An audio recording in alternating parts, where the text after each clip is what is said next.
예, 서울 강서갑 출신의 더불어민주당 금태섭 의원입니다. 대법관 후보자로 지명되신 것을 진심으로 축하드립니다.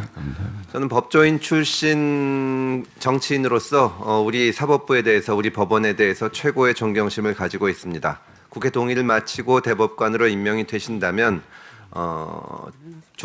독립적이고 또 국민의 신뢰를 받는 법원을 만들어 주시는데 최선을 다해 주시기 바랍니다. 네, 명심하겠습니다. 네. 지금 질의서부터 시작해서 몇 번에 걸쳐서 좀 그 판결문 공개에 대해서 후보자의 견해에 대해서 질의를 좀 드리겠습니다.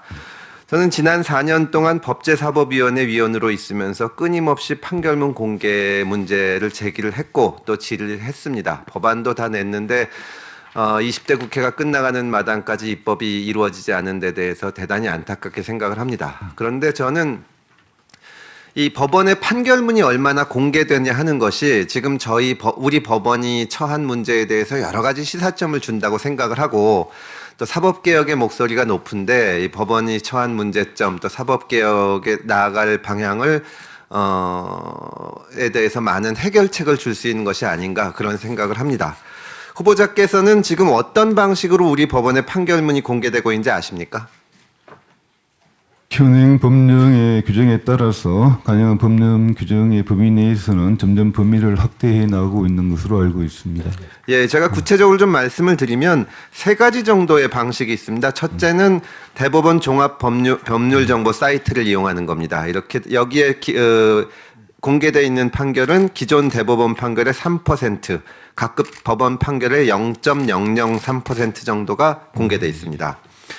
그다음에 대법원 특별열람실을 이용하는 것입니다. 대법원 특별열람실 혹시 가보신 적 있으십니까? 도서관 이전하기 전에 한번 네. 들러본 적은 있습니다. 지금 법원에서 제가 조금 전에 말씀드린 대법원 종합법률 정보 사이트에서 공개되는 이 판결문은 비실명화가 된 판결문입니다. 맞죠? 네, 그렇게 알고 있습니다. 말하자면은 무슨 예를 들어서 예전에 대한항공 땅콩 사건이라고 할 때도 뭐 한진그룹의 대한항공, 조연아상무 이렇게 나온 것이 아니라 A그룹의 뭐 갑항공, 뭐 B상무 이런 식으로 나오는 판결문입니다. 맞습니까? 네, 네, 비실명. 그런데 이 대법원 특별열람실은 그렇게 안 돼 있고 판사님들이 볼 수 있는 것과 마찬가지로 회사 이름, 사람 이름, 주소 이런 것이 실명으로 나와 있는 판결문이죠. 네, 그렇게 알고 있습니다. 예, 그러면 법원에서 여기 특별열람실에는 대체로 변호사들 그리고 뭐 학문 연구하는 교수님들 그밖에 관계기관 사람들이 신청해서 들어가는 걸로 알고 있는데 어쨌든 무슨 특정인은 아니고 불특정 다수인입니다. 그렇죠?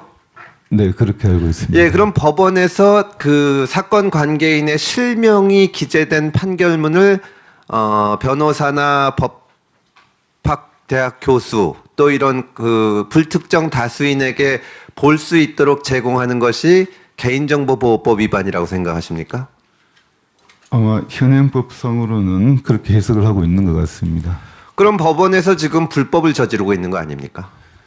그래서 제한된 범위 내에서 아마 촬영 장치라든지 아마 이런 건 갖고 가지 못한 상태에서 열람 정도만 허용하는 것으로 저는 그렇게 알고 있습니다.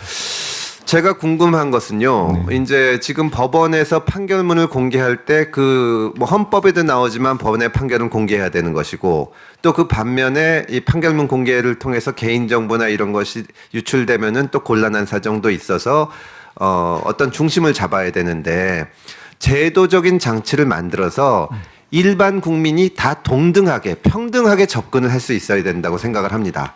근데 법원에서는 일반적으로 막아놔서 보통 평범한 국민들은 우리 법원에서 어떤 판결을 내리는지 접근이 불가능하게 해놓고 그걸로는 변호사를 비롯한 전문가들의 불만이 너무나 많아지니까 조그만 구멍을 뚫어서 그 불만을 달래는 식으로 하는 것이 아니냐.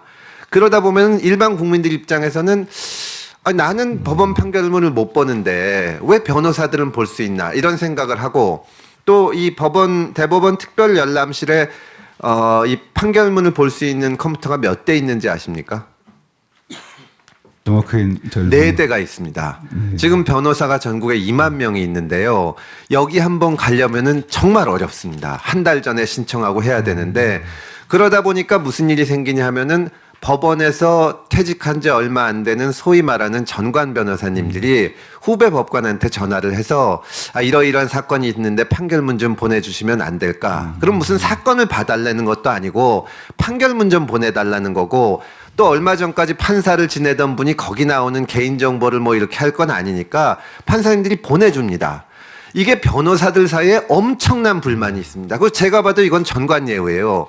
전관예우라는 것이 전관이 맡은 피고인한테 뭐 실형할 것을 집행유예해주고 이런 것이 있는 것이 아니라 로스쿨 나와서 바로 변호사가 된 분들은 판결문 한번 보려면 한 달 전에 신청해서 대법원에 가서 보는데 그나마도 뭐 인쇄해서 나오지도 못하고 사진도 못 찍고 적지도 잘 못하는데 전관 변호사님들은 의뢰인들이 보는 앞에서 후배 판사한테 전화를 해가지고 김 판사님 뭐 죄송한데 요 판결 좀 주실 수 있는가요? 하고 받는단 말입니다.